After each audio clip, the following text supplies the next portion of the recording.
Hi everyone, a very good evening. So ఇవాళ మనకి biz Gurukul Tuesday కదా.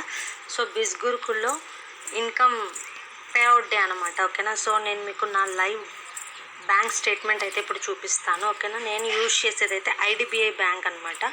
IDBI bank application passbook app ఉంటుంది కదా, దాన్ని క్లిక్ చేస్తున్నాను చూడండి. నేను పాస్వర్డ్ చూడండి. ఐడిబిఐ బ్యాంక్ నేను యూజ్ చేసేది. నేను మీకు నేను పాస్వర్డ్ క్లిక్ చేస్తున్నాను. సో నేను లాస్ట్ వీక్ ఇక్కడ చూడండి, నా నేమ్ వచ్చేసరికి జక్కిరెడ్డి శ్రావణి. సో నేను లాస్ట్ వీక్ 1,02,000 అనేది జనరేట్ చేశాను ఇన్కమ్. సో ఈ week after 5% of tax deduct అయ్యి ఇక్కడ బిజ్ గురుకుల్ ప్రైవేట్ లిమిటెడ్ ఉంది కదా, అక్కడ నుంచి నాకు 96,900 అనేది క్రెడిట్ అయింది from biz Gurukul NEFT transaction. Okay. And next ఇంకా ఇక్కడ బ్యాంక్ మెసేజ్ కూడా చూపిస్తాను చూడండి. బ్యాంక్ ఇక్కడ చూడండి.